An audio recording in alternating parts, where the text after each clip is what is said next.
Chief হোৱাৰ পিছত ইয়াত নেক্সটতে মই এতিয়া এই বড় বাজাৰত ধনশী নদীৰ ওপৰত যিটো ব্ৰিজ সেইটো মই ফাউণ্ডেশ্যন কৰিলোঁ।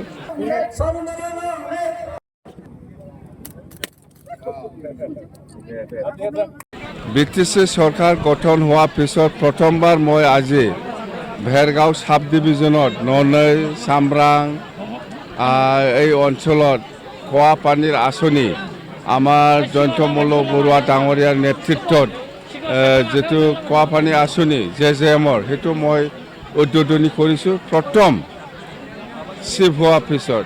ইয়াত নেক্সটতে মই এতিয়া এই বড় বাজাৰত ধনশী নদীৰ ওপৰত যিটো ব্ৰিজ সেইটো মই ফাউণ্ডেশ্যন কৰিলোঁ। ইয়াৰ নেক্সটত আমাৰ এতিয়া আমাৰ দলৰে বিজয় উৎসৱ আছে। ইয়াৰ লগত আমাৰ যিটো BTC চুক্তি দ্বাৰা যিটো নতুন আমি ডিষ্ট্ৰিক্ট পাবলৈ সক্ষম হৈছে ইয়াৰে চেৰেমনিয়েল অবজাৰ্ভ আছে চেৰেমনিয়েল প্ৰগ্ৰাম আছে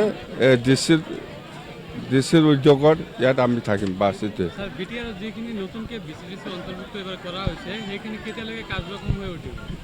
নাই এইটো এতিয়ালৈকে তাৰমানে BCDC যিখিনি গঠন হ'ব লাগে কমপ্লিট হোৱা নাই, অতি সোনকালে কমপ্লিট হ'ব। আৰু আমাৰতো স্পষ্ট কথা 50% ওমেন 50% জেন্টছ সেইটো চলি আছে। এফচুটো আজি নতুন কথা নহয়, এফচু আন্দোলন কৰিবই মেলা। কোনে নাই UPPL ভাল দল যাব পাৰে, কিয় অসম সব জাগাতে যাব পাৰে। আমি ক'ব লাগে নেকি?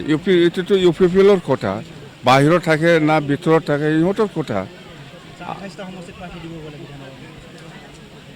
দিব দিয়ে এইটো আৰম্ভ হ'ব চিন্তা কৰিব নালাগে। মিনি সচিবালয় অতি সোনকালে আৰম্ভ হ'ব দে। থাৰ্ড গ্ৰেড বা গ্ৰেড 1ত যিখিনি ফৰেষ্টাৰৰ চাকৰি দিছে ইয়াৰ ওপৰত কুৱেৰি হ'ব। কুৱেৰি হোৱাৰ পিছত যদি জেনুইন হয় চবেই পাব, যদি জেনুইন নহয় কেঞ্চেল হ'ব। সেইটোৱে